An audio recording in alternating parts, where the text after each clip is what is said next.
Hello friends, मैं आरती छवि अपने YouTube channel think positive पर आपका स्वागत करती हूं। दोस्तों, आज हम इतिहास का अध्ययन करेंगे। आज का हमारा टॉपिक है मध्यकालीन भारत के सल्तनत काल का साहित्यिक स्रोत। ये जो टॉपिक है ये विभिन्न प्रकार के परीक्षाओं जैसे UGC, NET, TGT, PGT, higher education एवं अन्य प्रकार के वनडे एग्जाम में पूछे जाने वाले महत्वपूर्ण टॉपिकों में से एक है। तो चलिए दोस्तों शुरू करते हैं। सबसे पहले सल्तनत काल को जानने के अनेक स्रोत हैं, जिसमें आज हम साहित्यिक स्रोतों के ऊपर चर्चा करेंगे। दोस्तों, साहित्यिक स्रोतों में सबसे पहला जो स्रोत आता है उसका नाम है चचनामा। चचनामा में अरबों के सिंध विजय का विस्तृत वर्णन हमें मिलता है। मोहम्मद बिन कासिम के अभियान, उसके शासन प्रबंध आदि के संबंध में यह एक प्रामाणिक स्रोत है। दोस्तों, अरब जो थे वो पहले मुस्लिम आक्रमणकारी थे जिन्होंने भारत पर सबसे पहले आक्रमण किया था 712 ईस्वी में, और उस समय सिंध का जो राजा था वो दाहिर था। तो इस आक्रमण की चर्चा हमें किस पुस्तक में मिलती है? तो चचनामा नामक पुस्तक में मिलती है। और मोहम्मद बिन कासिम जो था वो प्रथम पहला अरब मुस्लिम आक्रमणकारी था जिसने भारत पर आक्रमण किया था। तो दोस्तों, यहाँ से सवाल बनता है कि पहला मुस्लिम आक्रमणकारी कौन था जिसने भारत पर आक्रमण किया था? तो मोहम्मद बिन कासिम। और पहले आक्रमणकारी कौन थे जिन्होंने भारत पर आक्रमण किया था? तो वो होगा अरब। क्या होगा? अरब, क्योंकि अरब और तुर्क में ऑप्शन दिया रहता है। तो पहला मुस्लिम आक्रमणकारी जिसने भारत पर आक्रमण किया था तो वो होंगे अरब। और अरबों में कौन था मुस्लिम आक्रमणकारी? तो वो था मोहम्मद बिन कासिम। इस ग्रंथ का लेखक अज्ञात है, अर्थात इस ग्रंथ का जो लेखक है उसका नाम किसी भी ग्रंथ में, किसी भी पुस्तक में उल्लेखित नहीं है, इसलिए इस ग्रंथ का जो लेखक है वो अज्ञात है। चचनामा जो पुस्तक है उस ग्रंथ को अरबी भाषा में लिखा गया है। किस भाषा में लिखा गया है? अरबी भाषा में लिखा गया है। अबू बकर कूफी ने नसीरुद्दीन कुबाचा के समय में इसका फारसी अनुवाद किया था।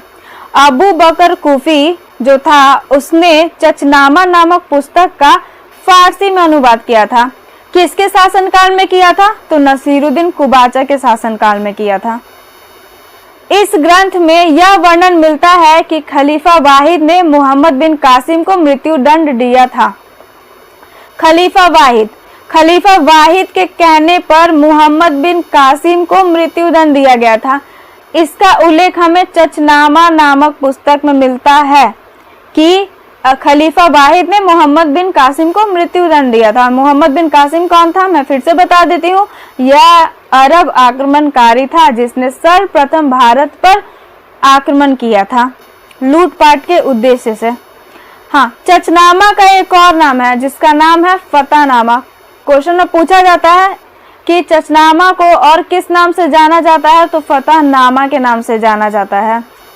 दोस्तों, दूसरा जो हमारा साहित्यिक स्रोत है वो है तहकीके हिंद यानी किताब उल हिंद। क्वेश्चन पूछा जाता है कि तहकीके हिंद का एक और नाम क्या है? तो किताब उल हिंद। इस पुस्तक की रचना किसने की थी? तो अल-बरूनी ने की थी। किस भाषा में की थी? तो अरबी भाषा में की थी। सर्वप्रथम सचाऊ ने इस ग्रंथ की रचना अंग्रेजी में की थी। इस ग्रंथ का अनुवाद अंग्रेजी में किया था जिसका क्या नाम था? Al-Biruni India and account of the religion. मैं फिर से समझा देती हूँ, सचाऊ जो था यह एक अंग्रेज था। इसने तहकीके हिंद का अनुवाद, तहकीके हिंद जो पुस्तक है, जो ग्रंथ है, इसका अंग्रेजी में अनुवाद किया था। और उसके बाद उस पुस्तक का क्या नाम पड़ा था? तो Al-Biruni India and account of the religion नाम पड़ा। और किसने अंग्रेजी में अनुवाद किया था? तो सचाऊ ने किया था, याद रखेंगे। और इस ग्रंथ की रचना किसने की थी? तो अल-बरूनी ने की थी। सिंपल सी बात है। हिंदी भाषा में इसका अनुवाद किसने किया था? तो रविकांत शर्मा ने किया था। तो दोस्तों, क्वेश्चन पूछता है कि तहकीके हिंद का हिंदी भाषा में अनुवाद किसने किया था? तो रविकांत शर्मा ने किया था। अंग्रेजी भाषा में इसका अनुवाद किसने किया था? तो सचाऊ ने किया था। किसने किया था? सचाऊ ने किया था। और उस ग्रंथ का क्या नाम पड़ा था? तो Al-Biruni India and account of the religion नाम पड़ा था। इस ग्रंथ में 1017 ईस्वी से लेकर के 1030 ईस्वी तक के भारतीय जीवन का विस्तार हमें मिलता है। किस ग्रंथ में? तहकीके हिंद में। और तहकीके हिंद पुस्तक की रचना किसने की थी? तो अल-बरूनी ने की थी। और अल-बरूनी कौन था? अल-बरूनी जो था वो महमूद गजनवी के समय में भारत आया था। इस ग्रंथ में कुल 80 अध्याय हैं। कितने अध्याय हैं? कुल 80 अध्याय हैं। इस ग्रंथ में अल-बरूनी ने महमूद गजनवी के समय के भारत के राजनीतिक, आर्थिक, सामाजिक एवं धार्मिक स्थितियों के बारे में विस्तृत वर्णन किया है।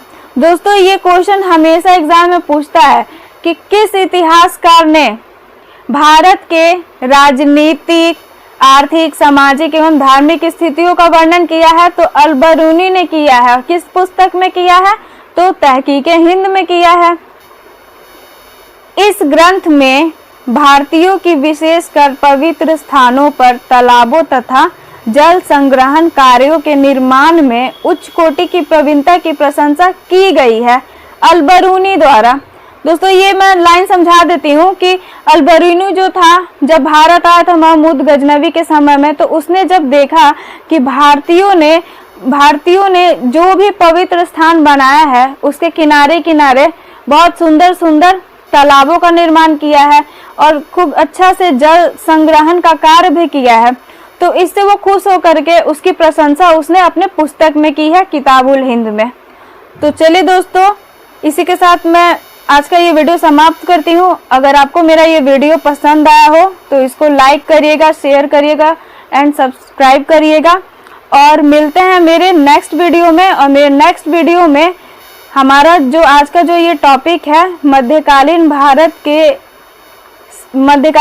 के सल्तनत काल का साहित्यिक स्रोत, इसका सेकेंड पार्ट में बनाऊंगी और उसके आगे के स्रोतों की चर्चा करूंगी अपने नेक्स्ट वीडियो में। तो ठीक है दोस्तों, मिलते हैं मेरे नेक्स्ट वीडियो में। Good bye.